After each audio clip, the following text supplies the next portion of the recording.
Cooking crazy ચેનલમાં તમારું સ્વાગત છે। આજે બનાવીશું સામા પાંચમ નિમિત્તે ખાઈ શકાય એવી સામાની ફરાળી ખાંડવીની રેસીપી। તો ચલો સરળ માપ અને પરફેક્ટ રીત સાથે રેસીપી શરૂ કરીએ। અને રેસીપી પસંદ આવે તો વિડીયોને લાઇક અને ચેનલને સબસ્ક્રાઇબ કરવાનું ના ભૂલતા। ફરાળી ખાંડવી બનાવવા માટે અહીં એક મિક્સર જાર લેશું, જેમાં અડધો કપ જેટલો સામો લેશું અને ત્યારબાદ 1 ટેબલસ્પૂન જેટલા સાબુદાણા લેવાના છે। હવે આ બંનેનો એકદમ ફાઇન પાવડર બનાવવાનો છે। તો મેં ગ્રાઇન્ડ કરીને એકદમ ફાઇન પાવડર તૈયાર કરી લીધો છે, તમે જોઈ શકો છો। હવે આપણે આને એક મોટા વાસણમાં લઈ લેશું અને એમાં 1 ટેબલસ્પૂન જેટલી આદુ મરચાંની પેસ્ટ, એમાં મેં 2 તીખી મરચી અને 1 ઇંચ આદુનો ટુકડો વાપર્યો છે અને ત્યારબાદ સ્વાદ પ્રમાણે ધાલુણ મીઠું અને હવે 1 કપ છાશ લેવાની છે, જેને ધીરે ધીરે એડ કરતા છે અને આની સાથે મિક્સ કરી લેવાની છે। સૌપ્રથમ 1 કપ છાશ છે આપણે બધી જ આમાં એડ કરી દઈશું અને હવે મેં અડધો કપ છાશ બીજી લીધી છે, જેનો આપણે જરૂર પડતો ઉપયોગ કરીશું અને એને પણ આમાં મિક્સ કરી લેશું। તો અહીં મેં ટોટલ 1.25 કપ છાશનો ઉપયોગ કર્યો છે, હજી પણ 1/4 કપ જેટલી છાશ બાકી રહી ગઈ છે। તો આપણે આ બેટરને 15 થી 20 મિનિટ માટે રેસ્ટ ઉપર રાખી દઈશું। તો 15 થી 20 મિનિટ થઈ ગઈ છે। હવે આપણે ચેક કરીએ તો આપણું બેટર છે એકદમ પરફેક્ટ બની ગયું છે, તમે જોઈ શકો છો। ઢોકળાથી થોડું પાતળું એવું આ બેટર છે તૈયાર થઈ ગયું છે। હવે આપણે અહીં આ બેટરમાં જે આદુ મરચાં નાખ્યા છે એમાં અમુક વખત મોટા કટકા રહી જતા હોય છે, તો એની માટે આપણે અહીં એને ગાળી લેવાનું છે, જેનાથી જે થોડા ઘણા પણ મોટા કટકા હોય એ નીકળી જાય અને જ્યારે આપણે ખાંડવી બનાવીએ તો એકદમ લીસી અને સ્મૂથ ટેક્સચરવાળી બને। તો આપણું આ બેટર છે મેં બીજી તપેલીમાં આવી રીતે ગાળીને તૈયાર કરી લીધું છે અને એકદમ પરફેક્ટ કન્સિસ્ટન્સી આવી ગઈ છે। ખાંડવી બનાવવા માટે મેં એક છીબું લીધું છે, તમે કોઈ પણ પ્લેટ પર લઈ શકો, જેને તેલથી ગ્રીસ કરી લેવી અને અહીં મેં પહેલેથી જ લોયામાં પાણી ગરમ કરવા રાખી દીધું હતું, એમાં એને રાખી દીધી છે। હવે ઉપરથી આપણે 2 થી 3 ચમચા જેટલું ખીરું રેડીશું।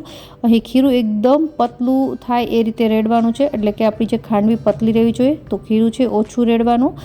તો અહીં બસ 2 થી 3 ચમચા જેટલું ખીરું મેં પાથરી દીધું છે। હવે ઉપરથી થાળી ઢાંકી અને 2 થી 3 મિનિટ માટે હાઈ ગેસની ફ્લેમ પર એને સ્ટીમ કરી લેશું। તો 2 થી 3 મિનિટ પછી આપણે ચેક કરીએ તો તમે જોઈ શકો છો કલર ચેન્જ થઈ ગયો છે અને આપણી જે ખાંડવીનું બેટર છે સરસ સ્ટીમ થઈ ગયું છે। તો હવે આપણે આ છીબાને બહાર કાઢી લઈએ। આ જ રીતથી બીજા ખાંડવીના બેટરને પણ સ્ટીમ કરી લેશું। હવે આપણે આ જે પ્લેટ છે એને થોડી ઠંડી થવા દેશું, તો 5 થી 7 મિનિટમાં ઠંડી થઈ જશે। હવે છરીની મદદથી આપણે એને કટ કરી લેવાની છે। તો અહીં ઊભા જ કાપા પાડવા, આડા ન પાડવા। હવે તમે જોઈ શકો છો એકદમ ઇઝીલી આ ખાંડવી નીકળી જાય છે। તો આવી રીતે એક સ્ટ્રીપ કાઢી લેવાની અને જે સાઈડથી કાઢો એની ઊંધી સાઈડથી આપણે એને રોલ કરવાની છે। તો ઉપરની સાઈડ જે આપણે સ્ટીમ કરી છે ઉપર આવવી જોઈએ। તો હવે આપણે આવી રીતે રોલ કરી લેશું। તો તમે જોઈ શકો છો આપણી પહેલી ફરાળી ખાંડવી તૈયાર થઈ ગઈ છે। હવે હું તમને હજી એક રોલ કરીને બતાવું। તો આ રીતથી આપણે છરીની મદદથી હળવે હાથે કાઢી લેવાની અને સ્ટ્રીપ તરત જ નીકળી જશે અને એને આવી રીતે અંદરની સાઈડથી રોલ કરી લેવાની। તો છે ને કેટલી આસાન બનાવી। એક સરખા સામાની ખીચડી ખાઈને થાકી ગયા હોય તો આ ખાંડવી પણ બનાવવા જેવી છે। તો બધી જ ખાંડવી તૈયાર કરી લીધી છે। હવે આપણે આના ઉપર કરવાનો વઘાર કરીએ।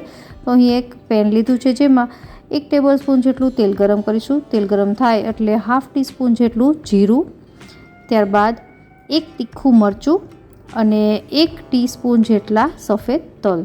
હવે આ બધી વસ્તુ છે એને કકડવા દેશું અને ત્યારબાદ 2 ટેબલસ્પૂન જેટલા સૂકા ટોપરાનું છીણ, તો એક વખત મિક્સ કરી લેશું અને ફરીથી બીજી ટેબલસ્પૂન જેટલું નાખવાનું અને એને મિક્સ કરી લેવાનું અને તરત જ હવે ગેસ બંધ કરી દેશું। સૂકા ટોપરાનું છીણ નાખ્યા બાદ વધારે વાર ગેસ ચાલુ ન રાખવો। હવે છેલ્લે કોથમીર એડ કરી દેશું। તમે ઈચ્છો તો આમાં ખાંડ લીંબુ નાખી શકો, મેં આજે એનો ઉપયોગ નથી કર્યો। તો આપણો આ વઘાર તૈયાર છે। હવે આપણે એને ખાંડવી ઉપર આવી રીતે પાથરી દેશું।